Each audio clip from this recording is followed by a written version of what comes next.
a lot of times, especially around fraud, uh, fraud can often be pretty boring because from the fraudster's perspective, it's much easier to chisel a little bit off at a time. And therefore, you want to keep it going and you just chisel a bit and a bit and a bit year after year.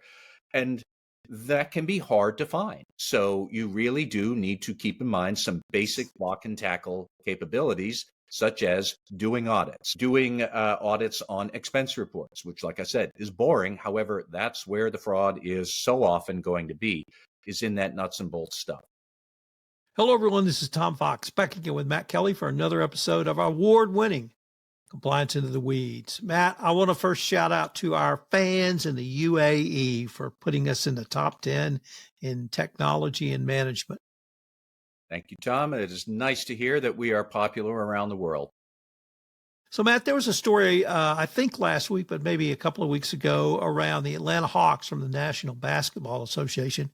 When I read the story in the newspaper, my first question was, where's Bob Cratchit when you really need him when it comes to accounting? Because it seemed to me they were operating at least from the 1880s in their accounting, but it led to a huge fraud. You want to tell us about it? Because you blogged about it. Sure. So this, as you said, this is the Atlanta Hawks, the NBA team down in Atlanta, which has had an embezzlement scandal. This is not to be confused with the other NBA story that Tom and I talked about a couple of weeks ago with the improper betting that coaches and players are doing in multiple places around the league. This is wholly separate, where it is a finance executive who has been indicted on charges that he embezzled several $1 million from the Atlanta Hawks over the course of roughly 8 or 9 years that he was there. The executive in question is Leslie Jones. He was the head of finance at the Atlanta Hawks up until June when they parted ways with him. Mr. Jones has pleaded not guilty, and he is currently free on $10,000 bond.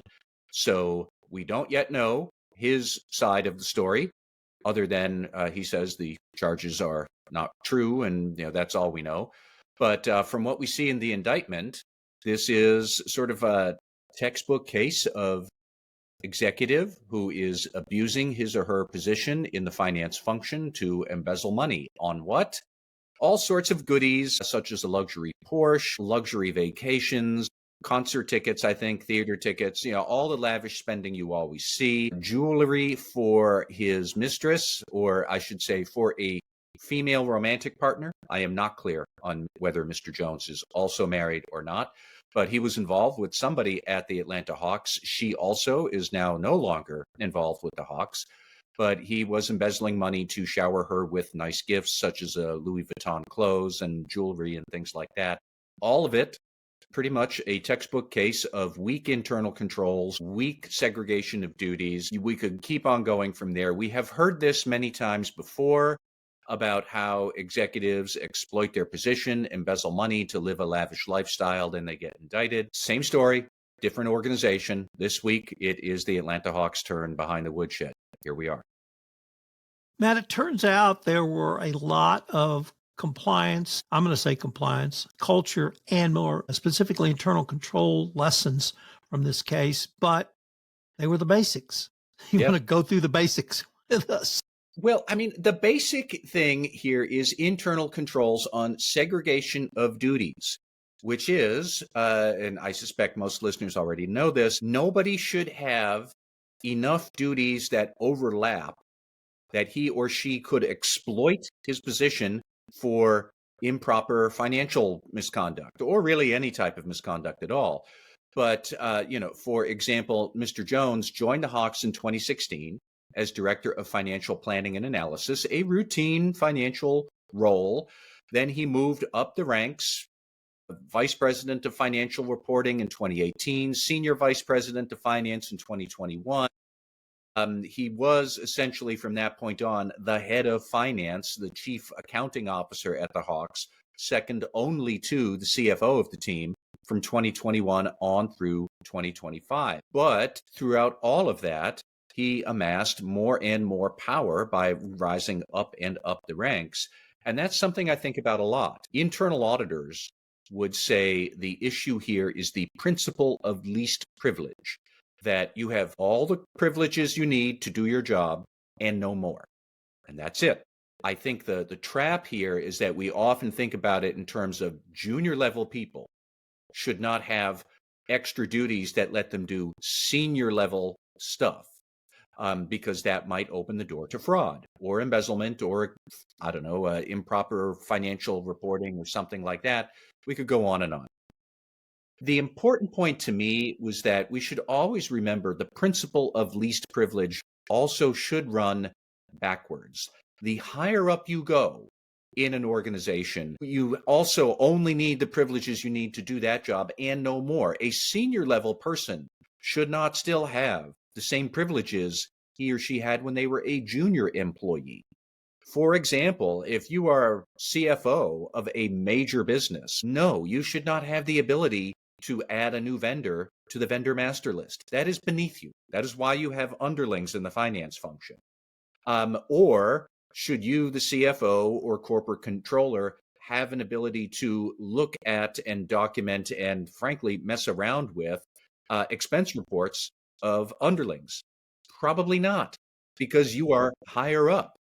In the same way that underlings should not be able to, I don't know, set some sort of high-level financial decision or approve a payment that is far, far above their authorization limit, a senior executive should not be able to do the routine things anymore, because that is how they can play one system against each other and do all of this stuff.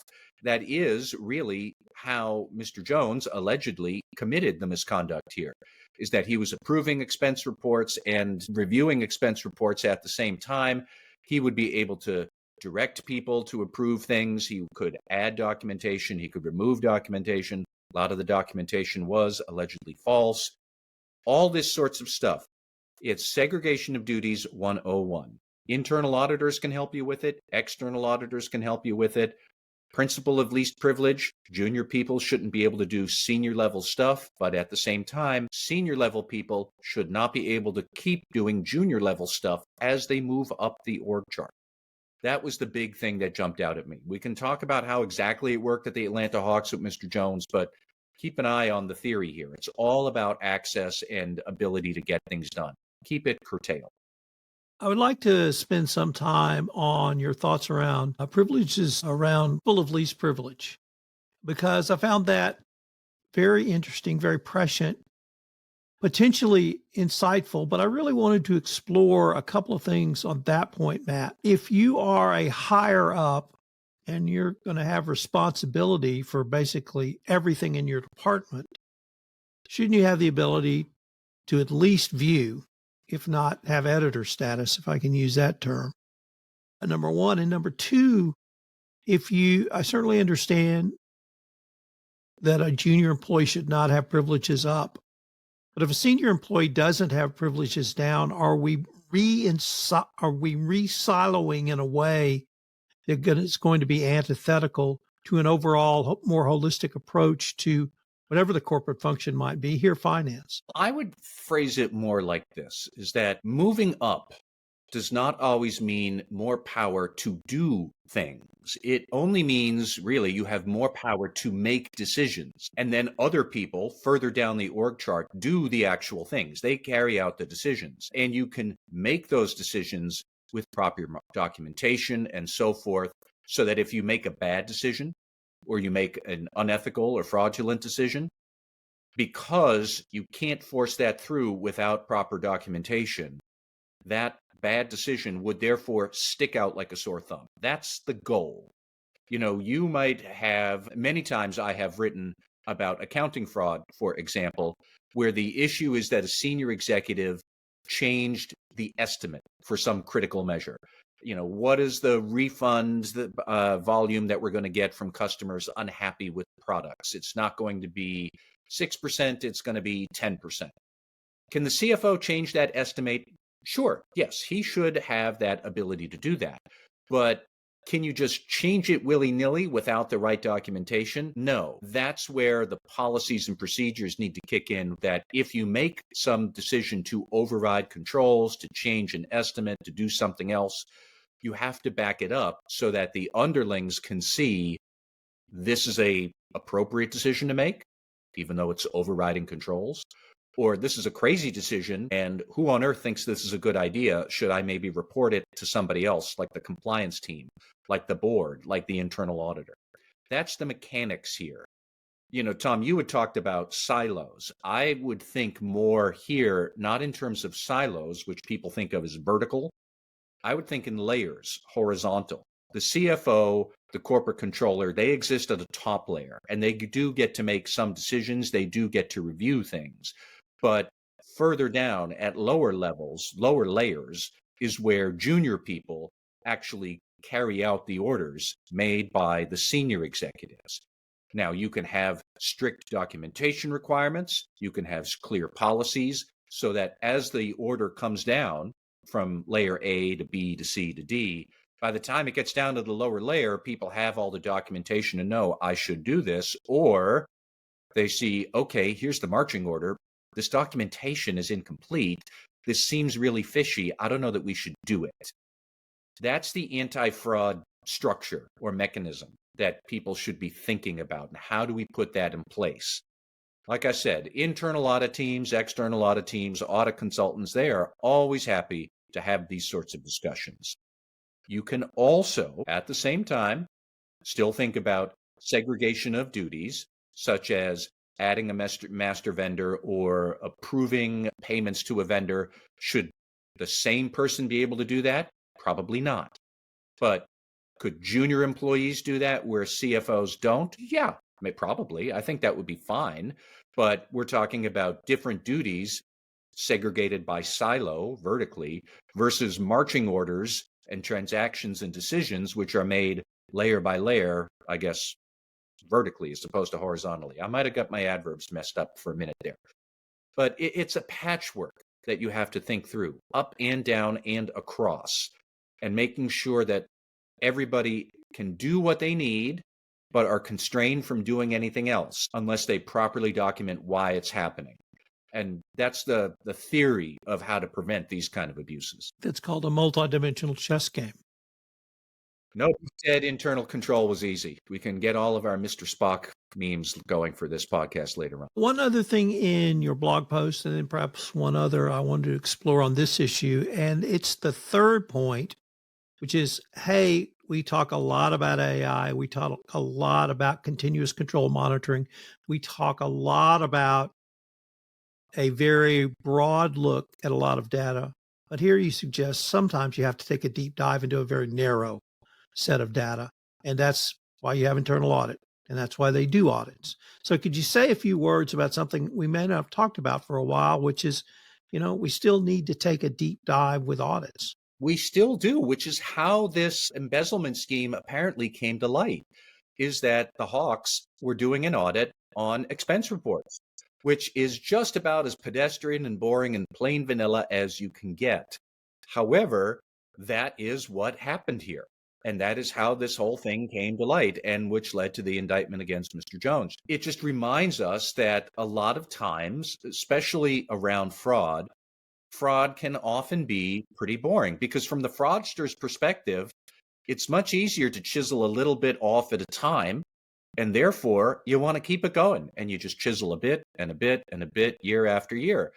And that can be hard to find. So you really do need to keep in mind some basic block and tackle capabilities, such as doing audits on expense reports, which, like I said, is boring. However, that's where the fraud is so often going to be, is in that nuts and bolts stuff.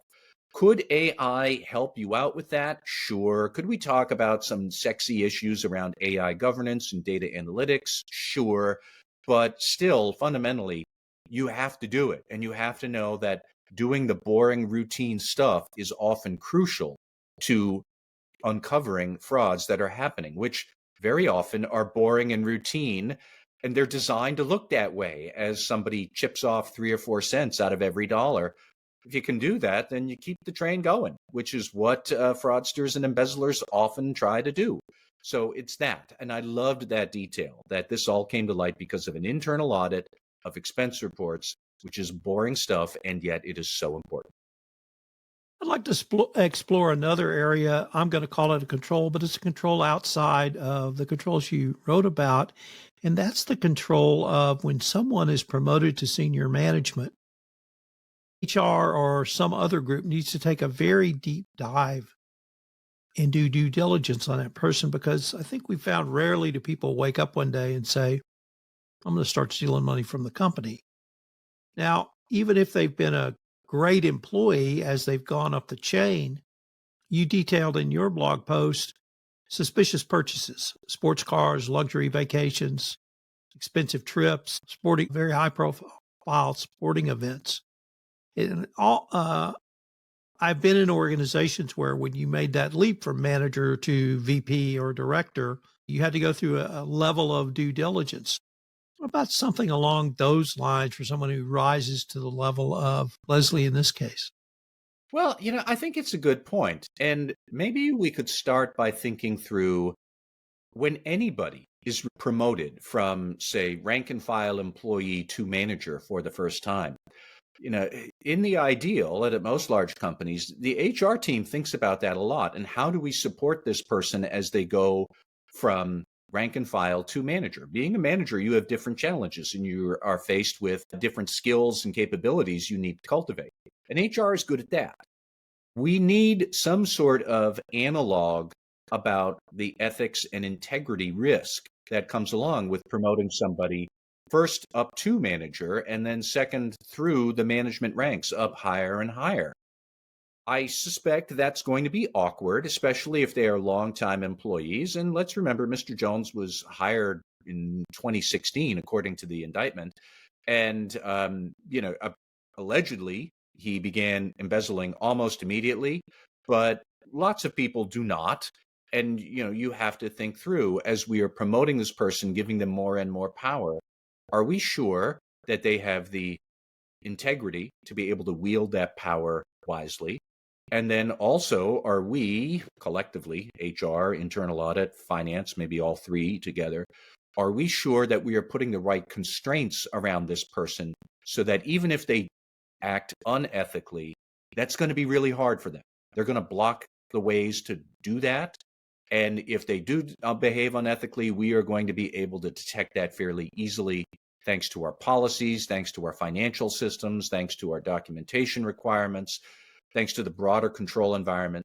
So I take your point, Tom, that there is an HR dimension to this. And what is the control environment of one for this management employee?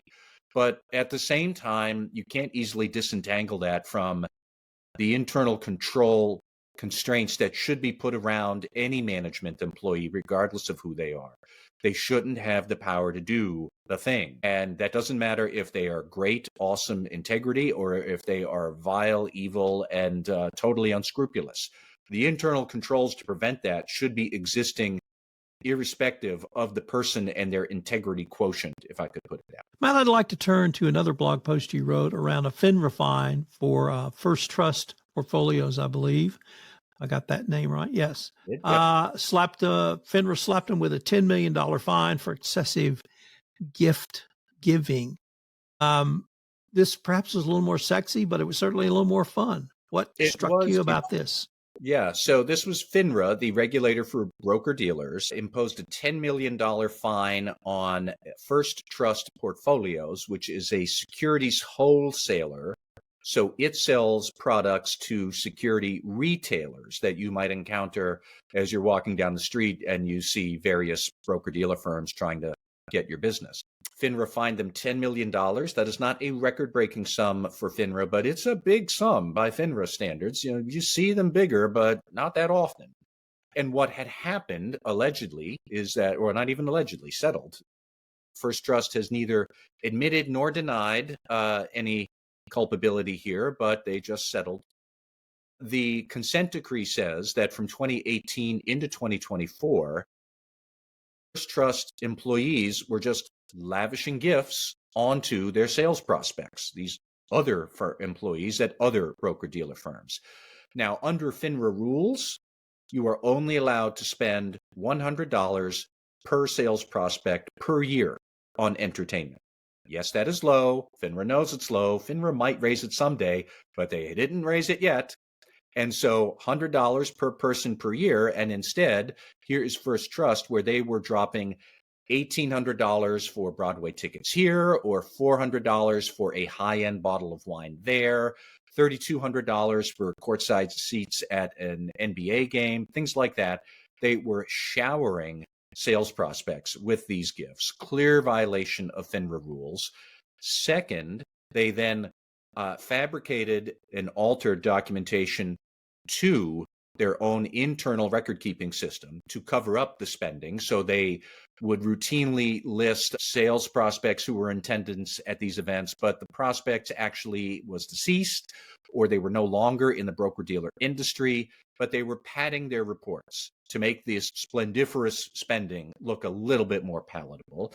And then the third incident, or the third violation, is that not only did First Trust have to obey FINRA rules on how much it's spending, all those sales prospects had other FINRA rules and other firm rules governing on how much spending they can accept. They are not allowed to accept thousands and thousands of dollars in gifts for courtside seats or to go see a Broadway show or anything like that. So the FINRA employees, including some supervisory employees, were helping those sales prospects at other firms figure out how to doctor their own reports to cover up the misconduct on the sales prospect side. So there's misconduct on both sides. All of this, of course, is to get the sales prospects to spend more money with First Trust. It was interesting to me because in many ways, lavish gifts and entertainment spending, this is a chronic and pervasive problem throughout corporate America. In the broker-dealer world, you worry about it in terms of FINRA rules, and you're worried about how much are you spending with other clients who might need securities products. In pharmaceuticals, you worry about this and how much are you spending on doctors or other medical professionals if you're flying them out to a research symposium, or you're having them speak at a forum, or you're treating them to nice meals or something like that. Is that going to be a violation of the anti-kickback statute? And for pretty much any global business, are your salespeople spending lavish money on foreign government officials? Because that could be an FCPA violation if the day ever comes that we enforce the FCPA again. Lavish gifts and entertainment spending on sales prospects, this is not a new thing. It's just a very graphic example of it in the securities industry here with FINRA. And, I wasn't sure, was this a culture of disinterest, which then led to shady practices and weak internal controls? Or were the weak internal controls feeding a culture of non-compliance because nobody really cared because it's not like the company's ever going to catch me?